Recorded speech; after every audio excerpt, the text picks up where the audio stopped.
સરસ મજાનો કીર્તન બોલ્યા કે મોડું મોડું સમજાણું ગુરુજીની શાનમાં. જો વહેલું મોડું સમજાઈ જાય તો કામનું છે. મહાપુરુષોએ કીધું છે એક ઘડી આદિમાં બી બુનિયાદ, તુલસી સંગત સંતજી કટે કોટે કપરાત. 84 લાખ ખોડિયામાં માનવ દેહ ઉત્તમ છે મારા વાલા. એક એક પળ રાખની જાય છે. માનવ જન્મ આપણને શા માટે મળ્યો છે? 84 માંથી છૂટવા માટે, ઈશ્વરની ઓળખાણ કરવા માટે. હું કોણ છું? આ દેહ નતો તો ક્યાં હતો, અને દેહ પડે પછી મારે ક્યાં જવાનું છે આ જાણવા માટે માનવ દેહ મળ્યો છે. બડે ભાગ્યશાળી છીએ આપણે. આવો માનવ દેહ વારંવાર નથી મળવાનો, મહાપુરુષો ના પાડે. છેલ્લો જન્મ છે માનવ જીવનનો. એક એક પળ રાખની જાય છે. મહાપુરુષો કહે છે બાળપણ રમતા કોઈ યુવાનીમાં ડૂબતી રસાવી હવે પ્રૌઢાવસ્થા આવી ગઈ. કાલ જવાનો ટાઈમ થઈ જાય છે. શું તમે ઓર્યું? સ્વરામ બાપા કે આ કેમ આવ્યો વિવાનું ઓરવા ઉલટું 12માનું ઓર્યું. ભૂલ ખવરાવી તારી બ્રહ્મણાએ મૂર્ખથી હરદામાં ન પડ્યું. શા માટે આવ્યો છે? જરાક વિચાર કરો. એક એક પળ રાખની જાય છે. આ માનવ જન્મ વારંવાર નથી મળવાનો. તમારા ઘટમાં પરમાત્મા છે, કઈ બહાર ગોતવાની જરૂર નથી. ભજન કોઈ હાસી મસ્કરીનો વિષય નથી મારા વાલા. જય હો. ગંભીરતા કેળવો, ભાવ કેળવો, પ્રેમ કેળવો પરમાત્મા પ્રત્યે, તો જ આ જ્ઞાન તમારા જીવનમાં ટકશે. ગુરુ કરવાથી કઈ જ્ઞાન મળી જાય એવું નથી, પણ આપણે રેણી ક્યાણી બરોબર હોવું જોઈએ. જીવન પવિત્ર બનાવવું જોઈએ. જીવન પવિત્ર ક્યારે બને કે આપણે 5 પ્રતિજ્ઞાનું પાલન કરીએ ત્યારે. કે ચોરી ન કરાય, દારૂ ન પીવાય, જુગાર ન રમાય, પરમાટી ન ખવાય, વ્યભિચાર ન કરાય. 5 પ્રતિજ્ઞાનું પાલન કરી તો આપણું જીવન પવિત્ર થાય. જીવન પવિત્ર થાય તો જ ઈશ્વર ઓળખવાને લાયક બની. ઈશ્વરને પામવું કઈ કોઈ છોકરાની રમત નથી મારા વાલા. એટલા માટે મહાપુરુષોએ એ રસ્તો બતાવ્યો છે, એ રસ્તે હાલવાની જરૂર છે. તુલસીદાસ મહારાજે કીધું છે રામાયણમાં કે ઘટમાં આય સુજત નહીં લાનત એસી જીત, તુલસી સંસાર કો કે ભયો મોતીઓ બિન. તમારા ઘટમાં પરમાત્મા છે. તમારા બાપા એટલે કે છે પડ્યું છે ના ગોતે ને ગોતે છેટે છેટે ક્યાંથી સાહેબ ભેટે. કોઈ સુરતા સુગણ સમેટે તો આ ઘટમાં સાહેબ ભેટે. પણ પરમાત્માએ ગીતાજીમાં કીધું છે કે અર્જુન હું ત્રિગુણી માયાની ઓથે છુપાણો છું. રજો ગુણ, તમો ગુણ ને સત્વ ગુણ, ત્રિગુણી માયાના ત્રણ પડદા હાટે તો પરમાત્માના દર્શન અહીં પણ થાય. કારણ કે આત્મા અમર છે, દેહ નાશવંત છે. એટલે નિરાત બાપાએ કીધું છે કે નાશવંતનો નેડો મેકી શરણાગત રહી. આ મૂર્ખના મનમાં ના આવે, માને એને કહી. આ ગુરુ જ્ઞાન એવું છે મારા વાલા. એટલે સંતોની જે કઈ વાત છે જીવનમાં ઉતરી જાય તો માનવ જીવન ધન્ય બની જાય એવું છે. દરેક મહાપુરુષો આપણને સત્યની રાહે ચલાવવા માટે વાણી તૈયાર વેચતા ગયા છે. આપણે તો ખાલી જમવાનું છે. ગુરુ મહારાજ કઈ બહારથી તમને જ્ઞાન લાવીને આપતા નથી, તમારા ઘટની અંદર બતાવે છે. તમારા ઘટની અંદર પરમાત્મા કેવી રીતે છે એની અનુભૂતિ કરાવે છે.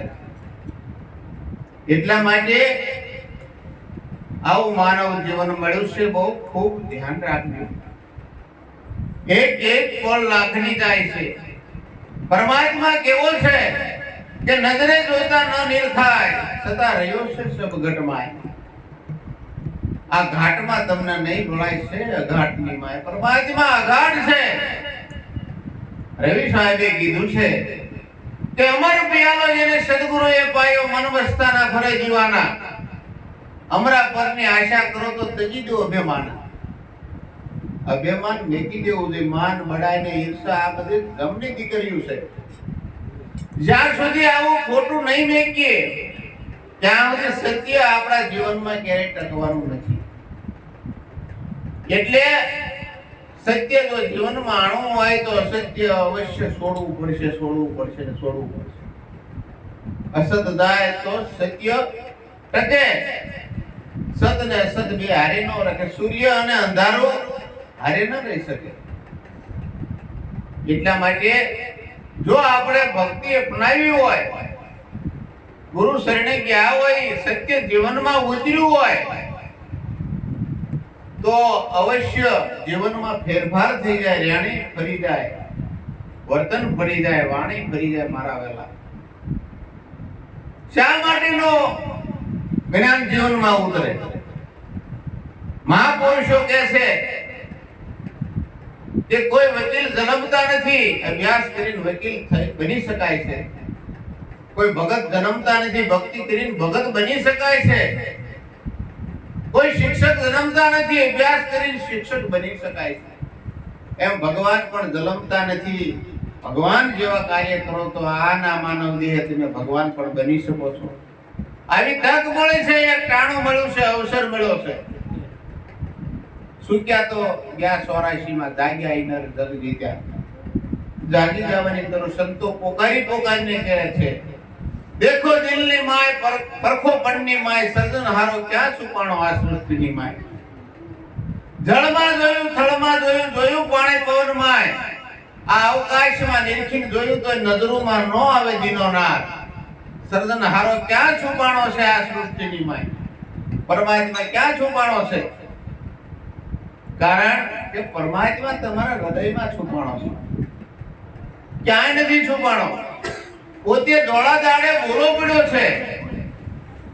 જેવી રીતે પવનને આંટી પડી જાય અને વિટોળીઓ થઈ જાય અને પછી પવનને ગોતે. કોઈ પવન જોયો? પણ કોઈ મહાપુરુષ મળે કે તું આંટી મેકી દે અને સીધો થઈ જાય તો પોતે પવન છો. એમ આપણે ઈશ્વરને ગોતવા ભૂલા પડ્યા છે. હું ને મારાની આંટી પડી ગઈ છે. ગંગા સતીએ કીધું કે હું ને મારું મનનું કારણ છે પાનભાઈ.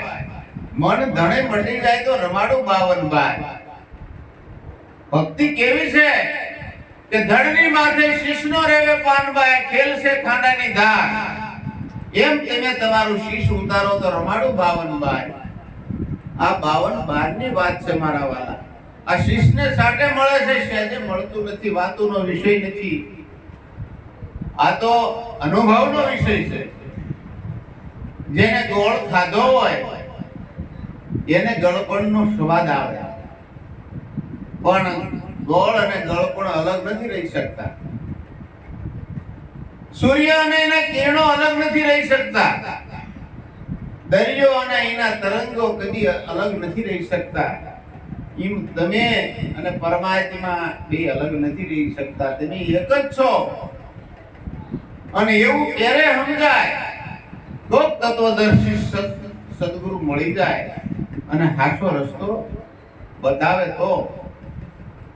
માટે તોરલે કીધું છે કે જાનારા જાતા રહ્યા, સટપણ એના સાંભળે લાખો ને કરોડો દેતા જાનારા પાછા ના મળે. કારણ કે આ દેહ તો નાશવંત છે. નાશવંત નો નેડો મેકી સંત શરણાગત રહી, મૂર્ખના મનમાં ના આવે માને ને કઈ. કારણ કે નાશવંત વસ્તુ એ કાયમ રહેવાની નથી.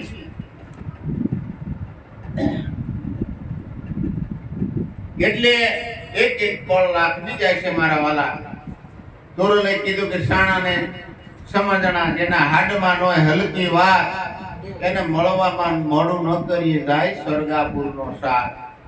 આ જગતમાં જન્મ મળ્યો માનવનો અવતાર. આત્મ રામ ઓળખ્યા નહીં તો એળે ગયો અવતાર. માટે એક વાણીમાં ભારતી સાહેબે કીધું છે કે ઘડી પલ મનવા રામ ભજી લઈ, એ પલ પલ તેરા જુગ જાવે જી, એ પલ પલ પલ તેરા જુગ જાવે અલખ પુરુષની ઓળખ થાતા એ આવાગમન ફેરા મટે જાવે અનિશીલ સંતોષ ને અનિજયા દિલમાં જેને ઉરય ભેમાન નહીં આવે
બનાવો જી